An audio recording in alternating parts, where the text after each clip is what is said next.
Jeffrey Rosen. Thank you. Jeffrey Rosen from Lazard.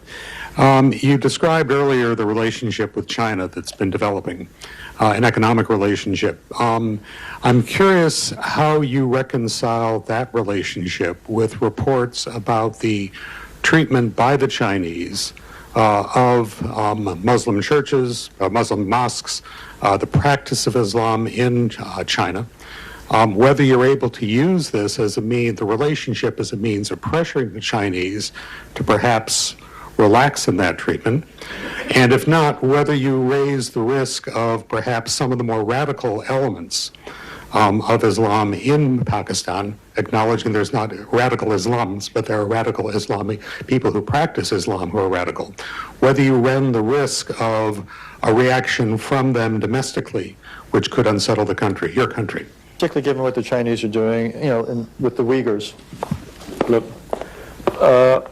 with the Chinese, we have a special relationship, and any of, it's the way China functions, any of issues like these, we talk to them privately, we don't make public statements, because that's how China is.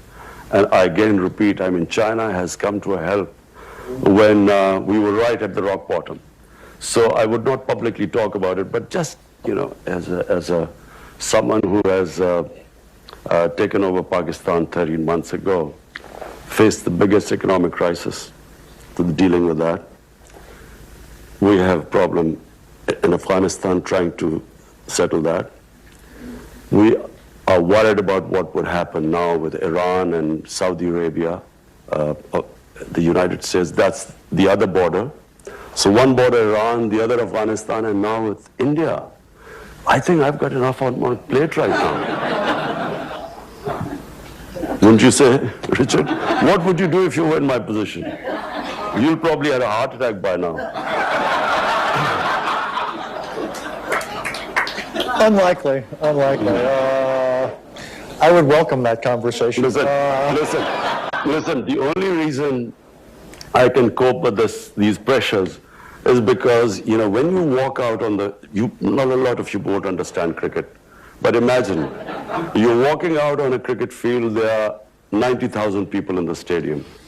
You walk 70 yards down into the middle of the pitch, and the worry that you can be out first ball and you will have to walk all the way back with 90,000 people. So that takes character. It builds. So you are able to play under pressure once you cope with that, and that's the only way I have coped, and Richard, you would not have been able to. I'm telling you. Every golfer knows what it's like at the first tee when the crowds are there. Golf is a piece of cake compared to this. We could continue that, but I will show uncharacteristic discipline. Sure. Yeah. Michelle Caruso Cabrera, CNBC contributor, following on the conversation about China. Richard asked you very directly about maintaining your sovereignty in the face of so many Chinese loans, and you didn't answer it directly. You've talked about China coming in when you were rock bottom, but are you concerned about the trade-offs that level of investment presents to Pakistan? Absolutely not.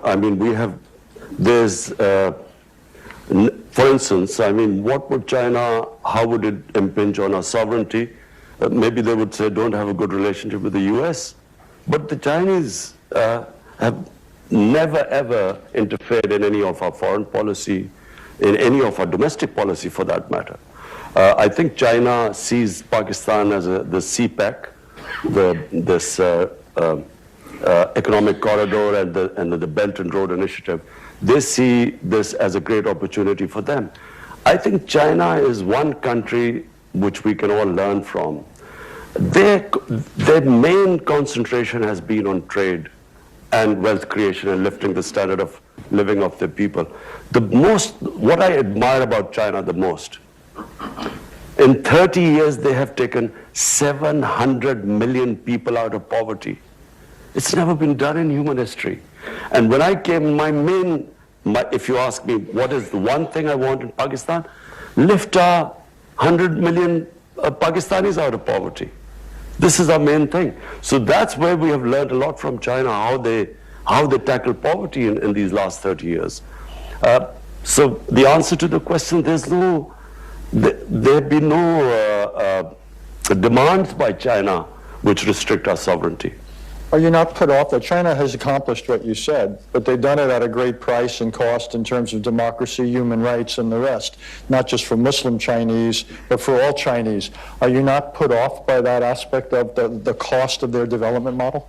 Well, who am I to comment on China? But the fact is that if any human society can accomplish this, this is humane. This is taking people out of poverty. I mean, I admire that the most.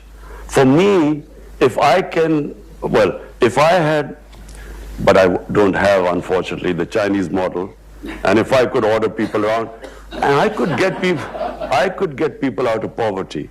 Not just that, the way they've tackled corruption. Unfortunately, I can't do that in Pakistan.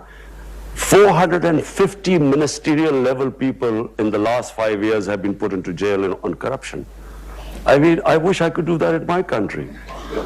But, we have our limitations, but it has to be admired what they've done in terms of taking what China is now. I mean, 30 years ago, you wouldn't believe what they've been able to achieve.